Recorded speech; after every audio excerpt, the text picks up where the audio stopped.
10 वर्ष बाळपण, 10 वर्षात बाळपण असतं काही कळत नाही. रडलं तरी त्यांच्या मनात काय आहे कळत नाही. बरोबर ना महिला मुलं?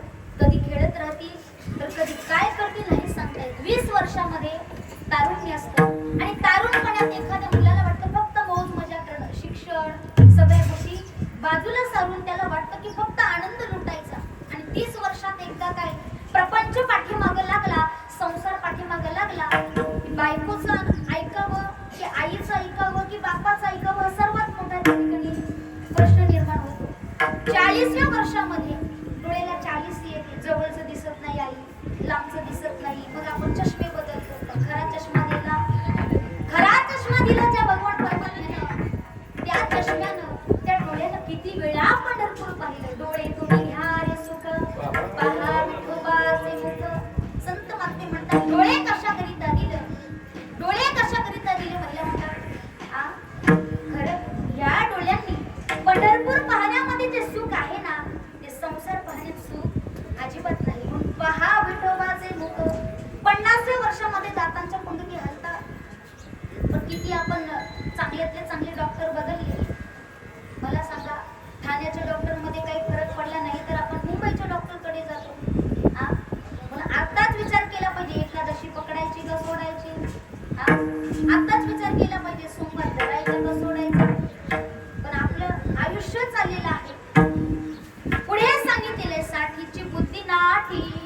60 वर्षामध्ये बुद्धी कमकुवत होते. आपल्याला मुलं सुद्धा घरात चांगलं बोलत नाही, सहज बोलतात आमचा बाबा आता म्हातारा. बरोबर ना? आजोबा सुद्धा म्हणत नाही, आजा म्हणतात. मग हाच कुठेतरी परिणाम त्या मुलांवरती होतो. म्हणजे त्यांच्यावरती ते संस्कार होतात. नातवंड सुद्धा कदाचित एखादी त्यांचे मित्र घरी येणार असले ना, तर आपल्या घरातले नातवंड त्यांच्या मित्रांना काय सांगतात की आमच्या आजोबांच्या बेडरूम मध्ये जाऊ नका, ते इतके म्हातारे झाले की त्यांचा चेहरा इतका या ठिकाणी सुरकुत्या पडलेला चेहरा, कुठेतरी असे घुबडासारखे केस झालेले. मग त्यांचा चेहरा कसा दिसतो? घुबडीसारखा दिसतो. असे कोण बोलतात? नातवंड बोलतात. 70व्या वर्षामध्ये या ठिकाणी चालता येत नाही, बसलं का उठता येत नाही. मग बसावं की नेमकं चालावं की उठावं काय करावं कळतच नाही. आपली शक्ती या ठिकाणी हीन होऊन गेलेली असते. आणि 4 20 मिळून 80व्या वयामध्ये अपयश पदरामध्ये. ते अपयशाचं वय सांगितलेलं आहे महिला मुलं. माझ्या या ठिकाणी सासू असतील ना, काही बसलेल्या सर्व आया, तुम्ही कोणी सासू असतील, 80वं वय झालं की खरंच सुनांच्या भानगडीत पडू. फक्त आलेलं आयतं ताट कसं गिळायचं, आलेलं आयतं ताट कसं खायचं हाच विचार करा. तर त्यांना 80व्या वयामध्ये काही चांगलं सांगायला जाल ना तुम्ही, तर तुम्हाला आयतं ताट मिळतं ना, ते सुद्धा मिळणार. तर अपयशाचं वय आहे ते. आणि 80व्या वयात कुठल्याच 80 वयाच्या म्हातारानं लग्नाची जुळवणी करायची का करायची नाही. तर अपयशाचं किती चांगलं करा तुम्ही. मुलाच्याकडूनच काहीतरी बोलणं ऐकायला लागेल आणि मुलीच्याच कडून काहीतरी बोलणं ऐकायला लागेल. कारण अपयशाचं त्या ठिकाणी वय आहे ते. 90व्या वर्षामध्ये आपली घरातली पत्नी सुद्धा आपल्याला विचारत नाही. बाईल म्हणे खरं मरता तरी वरे, नासियेले घर तू कोण्या. कुठेतरी आमचा म्हातारा भोगतो, घाण करतो, बसल्या जागी सगळं काही त्या ठिकाणी कार्यक्रम करतो. कारण ते 90व्या वय आहे ना, तिथे आपल्याला कोणी मान सन्मान देत नाही. मग 100व्या वयामध्ये जर आपण इतकं उत्तम जीवन जगलं असेल ना, गोड परमार्थाची वाटचाल केली असेल ना, तर संत रामदास स्वामी म्हणतात आला तैसा वाया गेला असं तुम्हाला कोणी म्हणणार नाही. पण या देहाचं सार्थक व्हायचं असेल, या देहाचं तुम्हाला सार्थक करून घ्यायचं असेल, तर त्याच्यासाठी नेले रात्रीने ते अर्धे बाळपण जरा व्याधे. ह्याच्यात फक्त आयुष्य खर्च करू नका. कारण राहिलेलं जे आयुष्य आहे फक्त संसार वाढण्यामध्ये वाया घालवतो. अभंगाचं शेवटचं चरण. तुका माने पुरा, तुका माने पुरा, तुका माने पुरा, तुका माने पुरा, तुका माने पुरा, तुका माने पुरा, तुका माने पुरा, तुका माने पुरा.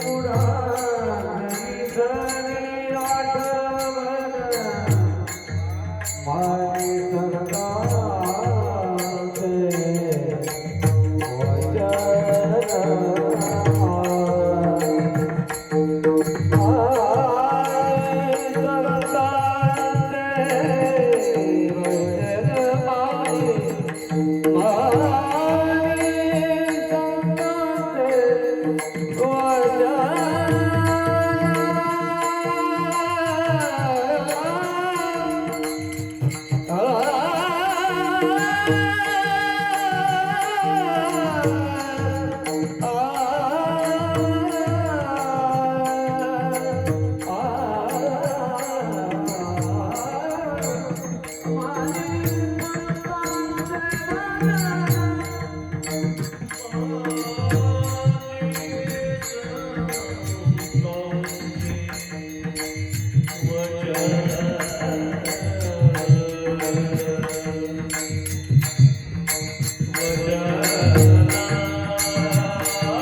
वाटतील असतील. दादांच्या या ठिकाणी, भाऊंच्या या ठिकाणी 5व्या पुण्यस्मरणानिमित्तानं पुण्याचं स्मरण व्हावं, भगवान परमात्म्याचं नामस्मरण व्हावं. या ठिकाणी ही कीर्तन रूपी सेवा आणि या सेवेचं थोडंसं आयोजन नियोजन केलं असेल. पुन्हा एकदा या ठिकाणी पाटील परिवाराचे ऋण व्यक्त करेल. जीवनामध्ये बाप काय असतो? कष्टकरी बाप ज्या वेळेला कुटुंबातून आपल्या जीवनातून कायमचा निघून जातो ना, त्या वेळेला मात्र त्या वडिलांचं महत्व कळत असतं. आजही बघा, या दोन्ही मुलांना सतत आपल्या वडिलांची, आपल्या पप्पांची आठवण होत असेल आणि म्हणून त्या मुलांकरिता बाप काय असतो अगदी थोडक्यात मी तुम्हाला सांगून जाईल. विठ्ठल विठ्ठल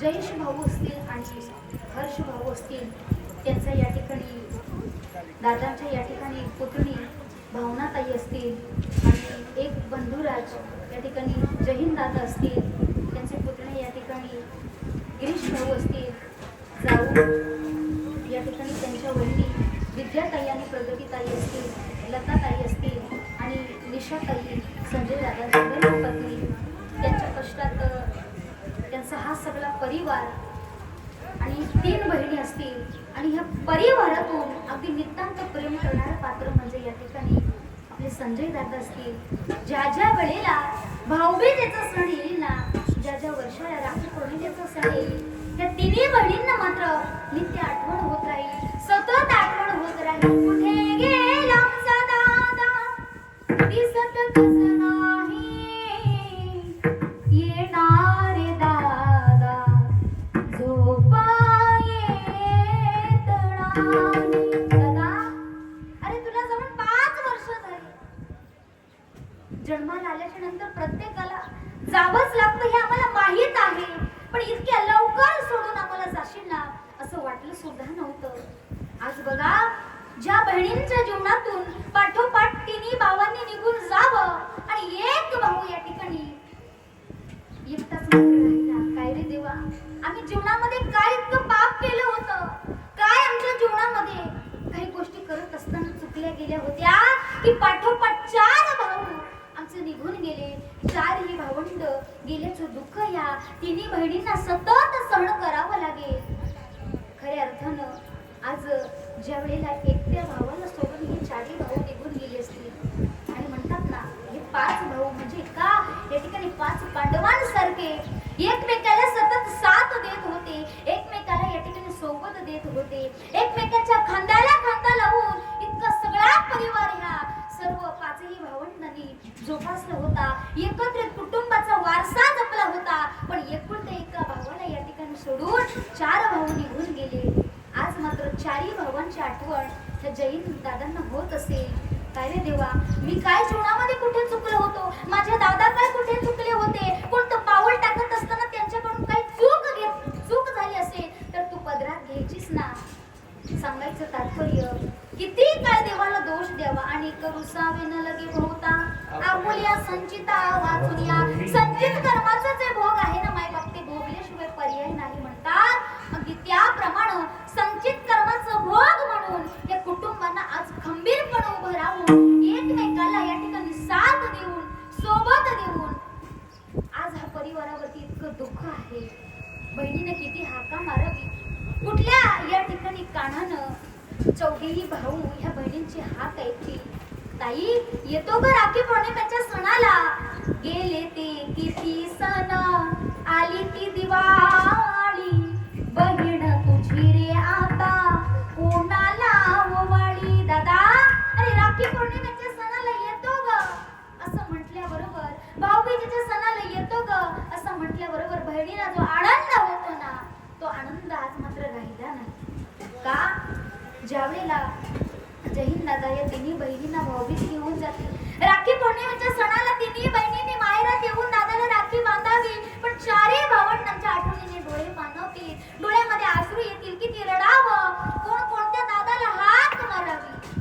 इतकं दुःख या बहिणींच्या जीवनामध्ये पाठोपाठ त्यांना सहन करावं लागलं. पण कुणाच्या आपण म्हणतो की शत्रूच्याही जीवनामध्ये इतकं दुःख द्यावं नाही.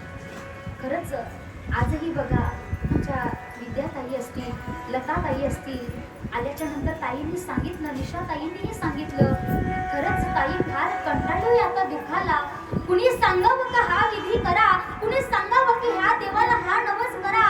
सगळे काही उपास तापास व्रत वैकल्य सगळं काही आम्ही आमच्या जीवनात केलं, काय केलं नाही असा प्रश्न निर्माण होतो. आणि हे सगळं करत असतानाही पाठोपाठ इतकं देवाला दुःख द्यावं. आम्ही देवाला दोष देत नाही, आणि देवाला जर ह्या जावांनी, ह्या बहिणींनी दुःख दिलं असताना, तर आजचा हा कार्यक्रमाचा, कीर्तनाच्या सोहळ्याचा हा कार्यक्रमाचा दिवस उजाडलाच नसता. खंबीरपणे एकमेकींना साथ देऊन, खंबीरपणे एकमेकींना त्या ठिकाणी उभं करून आज मात्र एकमेकीला या ठिकाणी इतके जोपासतायत. खरंच जोपासलं पाहिजे जीवनामध्ये. भांडून काही उपयोग होत नाही. जितकं आपण एकमेकाला पाठिंबा देऊ, एकमेकाला ध्येय देऊ ना, तितकं मात्र माणूस अंतःकरणातून या ठिकाणी मानसिक गोष्टीतून खचत नाही. आणि हे महत्वाचं आहे. मुलांनी तर निशाताईंना कुठल्याच प्रकारचा जो काही मानसिक दुःख असेल ना, त्याच्यातून बाहेर या ठिकाणी सावरलं. विद्याताई असतील, लताताई असतील, जाऊ असावी तर कुणासारखी, विद्याताईंसारखी, लताईंसारखी. का तर खंबीरपणे आपल्याला जिनं ज्या दुःखातून बाहेर सावरलं ना, तिच्या वेळेला, तिच्या ह्या टायमाला आपण तिला सोबत दिली पाहिजे, तिला समजावून सांगितलं पाहिजे. जवळ पती गेल्यापासून निशाताईनं आता कुठेतरी कुठल्या तरी कार्यक्रमात जाऊ लागल्या, कुठल्या तरी कार्यक्रमामध्ये उभ्या राहून लागल्या. इतकं दुःख पती गेल्याचं भाव कुणाला, तर आमच्या निशाताईंना. आणि खरंच पती हा परमेश्वर आहे असं कळकळीनं निशाताई सांगत होत्या. आणि परमेश्वर मानून मी नित्य त्यांची सेवा केली. पण ज्या वेळेला ते माझ्या जीवनातून कायम निघून गेले ना, ताई पूर्णपणे मी खचून गेली होती. जवळजवळ 3-4 दिवस निशाताई या ठिकाणी आजाराला खंबून होत्या, दुःखामध्ये होत्या. पण त्याच्यातून बाहेर काढणारे त्यांचे रक्ताचे नाते, त्यांचे भाऊ असतील, त्यांचेही तितकेच आभार मानावे. तर या ठिकाणी मेहुणे कसे असावे, तर या ठिकाणी निशाताईंचे बंधुराज असतील ते संजय दादांना लाभले. खरंच जगाच्या पाठीवर देता येतं आणि घेता येतं ते म्हणजे प्रेम. आज या परिवाराला भरभरून प्रेम, आज आपतेष्ट नातेवाईक करतायत ना, ते कुणामुळं? या परिवारानं तुम्हाला प्रेम दिलं माय बाप, आणि तेव्हा कुठे आज तुम्ही त्यांच्यावरती प्रेम, जिव्हाळा, माया करताय. म्हणून माय बाप काय सोबत येत नाही, नाही रे नाही कोणाचे कोणी, तुझे नवे रे कोणी. अंतिल जासी एकले प्राण्या माझे माझे म्हणून. आज माझा संसाराला संजय दादांनी केलं असतं तर सोबत सगळ्या परिवाराला घेऊन गेले असते. नाही काही घेऊन गेले, पण एवढी माणुसकी या ठिकाणी जोपासून ठेवलेली आहे. एखादा मित्र कसा असावा मी नेहमी सांगत असते.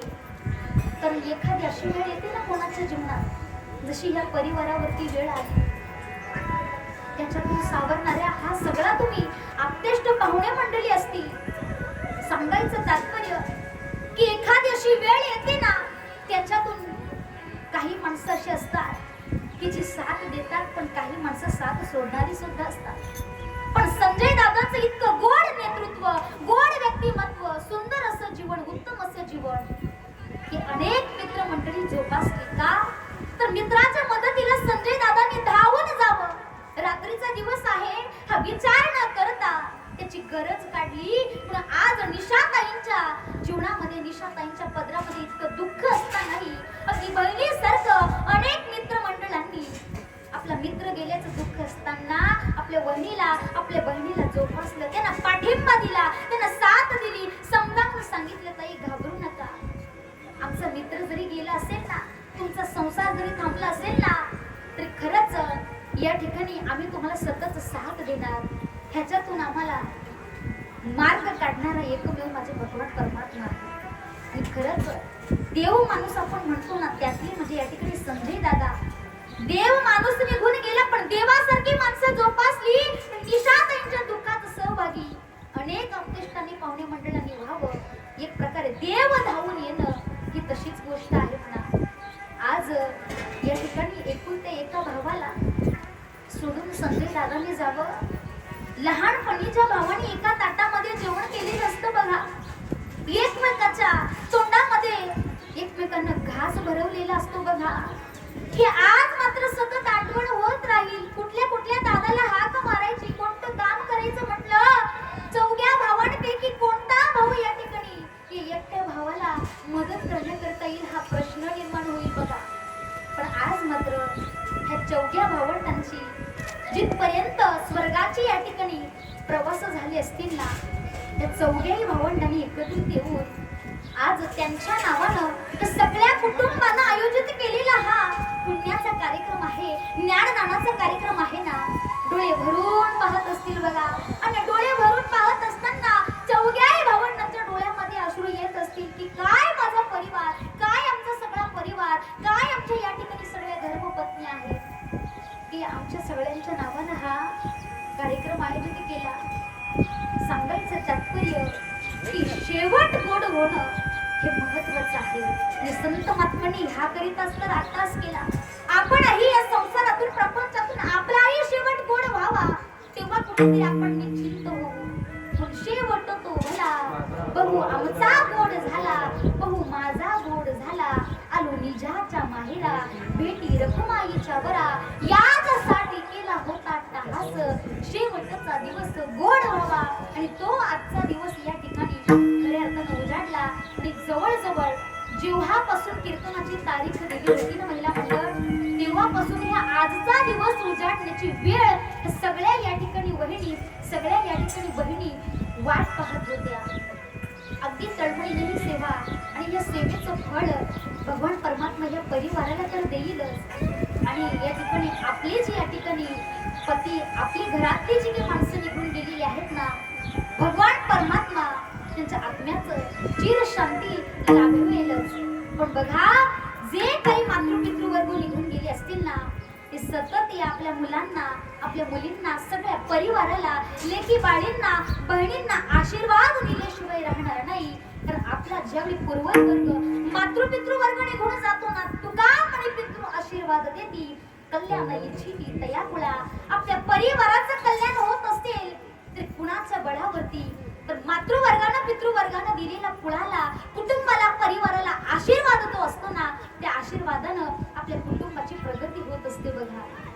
आणि किती हाक मारावी बहिणीनं, गेले ते किती सण, आली ती दिवाळी, दादा दिवाळीचा सण आला, तुझी आठवण काढतोय. सगळ्या बहिणी आठवण काढतायत बघा.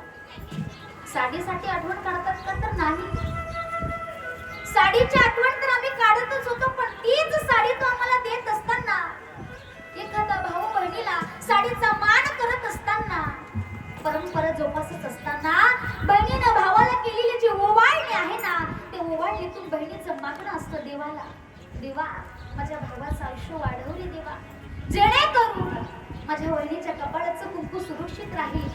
आणि खरंच त्या आरती ओवाळणाऱ्या या बहिणीला भावाची आज आतून वाट पाहत आहे. पण आज मात्र किती वाट पाहिली तरी गेलेले सगळे भाऊ या बहिणींकरिता पुन्हा नाही येऊ शकत. ज्या मुलांनी या ठिकाणी किती आठवण काढावी, किती आठवण काढावी. आज जे शिक्षण घेतलं ना, ते पुन्हा शिक्षण घेतलं, शिक्षणातून जे माझ्या जीवनाचं सार्थक केलं ना, कशामुळे सार्थक झालं तर लहानपणी वडिलांनी जोपासलं होतं, लहानपणी वडिलांनी शिकवण दिली होती, बाळा शिक, फार मोठा हो, तुला मोठा झालेला बघायचं आहे, खूप शिकलेलं कुठल्या तरी पदावरती गेलेलं पाहायचं आहे, स्वप्न होतं संजय दादांचं. पण जयेश भाऊंनी, हर्ष भाऊंनी ते पूर्ण केलं आणि उत्तम प्रकारे ते शिक्षणातून चांगल्या पदावरती आहे. पण हे पाहण्याकरिता आज त्यांच्या जीवनातला बाप नावाचा या ठिकाणी जो आधार आहे तो कायमचा दुरावला गेला. पुतणीला सुद्धा या ठिकाणी लेकी समान वागवावं, स्वतःच्या काळजाच्या तुकड्याप्रमाणे जीव लावावा, प्रेम लावावा. एवढ्या सगळ्या घराण्यांमध्ये एकुलती एक या ठिकाणी कन्या होती, ती म्हणजे भावनाताई. त्या भावनाताईचे डोळे पाणावतील आणि हाक मारेल, माझ्या डोळ्यातील आसवे कुणी मायेनं पुसताना